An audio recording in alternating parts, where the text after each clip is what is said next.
결국 선관위 했습니다. 중앙선관위가 전국의 선관위원들에게 참고 자료라는 제목으로 이메일을 보냈습니다. 내용은 투표용지 부족 사태에 대해서 선관위가 잘못한 것은 없고 법 위반이나 무효로 볼 수 없다. 이런 내용입니다. 결국 선거소청에 대해서 무조건 기각하라는 사실상의 지침을 내려보낸 겁니다. 이런 지침을 받은 경기, 인천, 부산, 대구 선관위는 이미 선거소청 기각 의견을 중앙선관위에 제출했습니다. 이걸 뭐라고 표현해야 될지 모르겠습니다. 황당하다고 해야 될지, 기괴하다고 해야 될지. 다만 서울시 선관위원들은 달랐습니다. 선관위원 7명 가운데 3명, 그중에는 민주당 추천 선관위원까지 있습니다. 심사의 독립성과 공정성이 훼손됐다고 반발하면서 사임했습니다. 중앙선관위의 잘못된 지침을 용기 있게 정면으로 거부한 것입니다. 이런 모습을 보면 결국 국민특검의 필요성이 다시 한번 확인된 것이나 마찬가지입니다. 민주당이 주장하는 제3자 특검으로 위철안의 직권남용을 제대로 수사나 할 수 있겠습니까? 수사 범위를 제한하면 이런 참고자료 범죄는 수사할 수나 있겠습니까? 더군다나 참정권 박탈 사태는 선관위만의 문제도 아닙니다. 따라서 야당이 주도하는 국민특검이 반드시 필요합니다. 아마 이재명 대통령과 민주당은 올림픽공원 그리고 전국에서 들끓고 있는 함성이 잦아들기를 기다리고 있을 것입니다. 그러나 그런 일은 결코 없을 것입니다. 국민특검 거부한다면 결국 시민의 함성이 이 정권을 무너뜨리게 될 것입니다. 부동산 관련해서 한 말씀 드리겠습니다. 주담대 대출 한도가 느닷없이 절반 3억으로 줄었습니다. 이재명 정권 대출 조우기 정책의 결과입니다. 우리 청년들과 서민들은 그야말로 날벼락을 맞았습니다. 이미 계약금을 치르고 잔금을 준비하던 실수요자들은 가족에게 돈을 빌리거나 그것도 안 되면 고금리 대출을 알아보거나 그마저도 안 되면 결국 계약금을 날려야 할 판입니다. 역대급으로 집값 올려놓고 전월세 다 없애놓고 이미 이제 집도 못 사게 만들었습니다. 주거 사다리를 촘촘하게 놓지는 못할 망정 힘겹게 오르고 있는 사다리마저 걷어차고 있는 것입니다. 집값은 못 잡고 서민 실수요자만 잡는 그런 부동산 정책입니다. 그래놓고 이제 와서 대통령이 주재하는 부동산 토론회를 연다고 합니다.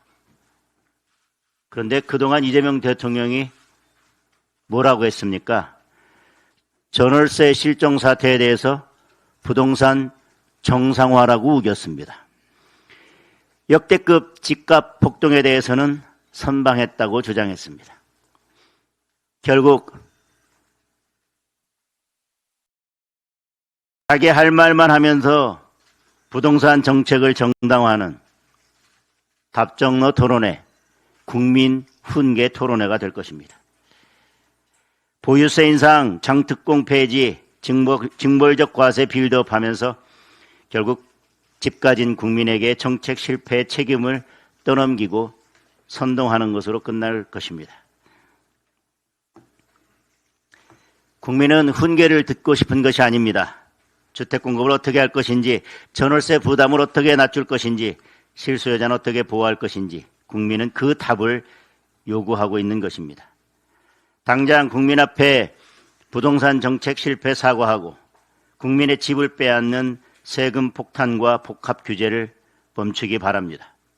공급과 실수요자 보호 중심으로 부동산 정책을 대전환해야 할 것입니다. 검찰개혁 관련해서 한 말씀 드리겠습니다. 절대 권력은 절대 부패한다. 민주당이 검찰 해체를 추진하면서 내세운 명분입니다. 그 명분으로 보안 수사권 박탈까지 밀어붙이고 있습니다. 그런데 검찰이 쥐고 있던 그 절대 권력을, 그것 못지않은 큰 권력을 가지고 있던 경찰에게 몰아주면 결국 경찰 괴물이 탄생할 것입니다. 절대 부패할 것입니다. 이번 장윤기 사건만 봐도 알 수 있습니다. 이런 사건에서 피의자의 아버지가 제 식구라는 이유로 증거를 없애고 수사 정보를 흘리고 사건을 축소하는 추악한 내 식구 카르텔이 있었습니다. 보안 수사권은 경찰이 미처 발견하지 못한 수사 단서를 찾거나 수사를 미진한 수사에 대한 보완하는 기능만 가지고 있는 것이 아닙니다. 경찰에 대한 견제 기능을 하는 것입니다. 이제 절대 권력을 가지고 있던 검찰의 권력과 이미 자신들이 가지고 있던 절대 권력을 합쳐서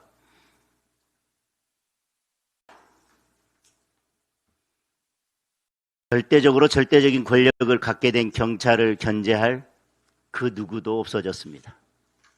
이제 경찰은 권력의 하수인이 돼서 국민의 생명과 안전은 나 몰라라 할 것입니다. 이미 저희들이 광주 경찰청을 방문했을 때 경찰은 앞으로 보안 수사권까지 폐지된 상황에서 그 절대 권력을 어떻게 부패한 권력으로 사용할지에 대해서 똑똑히 그 실상과 민낯을 보여줬다고 생각합니다. 보안 수사권도 없는 절대 권력을 넘겨받아서 국민의 생명과 안전을 지킬 능력과 수준이 되지 않는다고 하는 것을 경찰 스스로 국민 앞에 다 드러내 보였습니다. 그런데도 민주당은 여전히 괴물경찰을 만들려 하고 있습니다. 권력을 키우고 견제는 없애고 책임은 묻지 못하도록 만들고 있습니다. 진보진영 법조계조차 우려하고 있습니다. 대법원도 보완책이 필요하다는 의견을 내놓았습니다. 오직 이재명 대통령과 민주당만 문제가 없다고 밀어붙이고 있습니다. 결국 피해는 국민의 몫입니다. 검찰 해체로 편해지는 사람은 결국 이재명 대통령과 민주당밖에 없습니다. 오히려 검찰을 해체하기에 앞서 경찰 개혁이 먼저라는 그 실상을 우리가 똑똑히 목격하게 됐습니다. 국민의힘은 경찰 권력이 국민 위에 군림하지 못하도록 실질적인 견제장치를 마련하고 억울한 국민을 보호하는 사법체계를 반드시 지켜내겠습니다.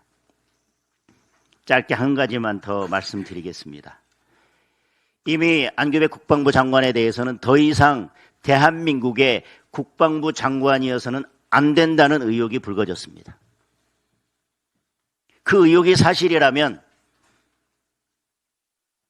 안규백 장관은 그 자리에 있어서는 안 되는 것은 물론 안규백 장관을 임명하고 이런 의혹에도 불구하고 한마디 하지 않는 대통령까지도 그 자리에 있으면 안 될 것입니다. 안규백 장관에 대한 탄핵 청원이 30만 명을 넘었습니다. 대통령에 대한 탄핵 청원은 50만 명이 넘었습니다. 간단합니다. 오래된 일이라 사실관계를 밝힐 수도 없다면 모르겠지만 병적 기록부 하나만 공개하면 끝날 일입니다. 공개하지 못한다면 그만큼 떳떳하지 못한 무언가가 있다는 것을 스스로 자백하는 것입니다. 감추려 한다면 의혹은 더 커질 것입니다. 의혹이 커지면 이 정권의 부담도 더 커질 것입니다. 지금이라도 안규백 장관은 병적 기록부를 국민 앞에 공개하기 바랍니다.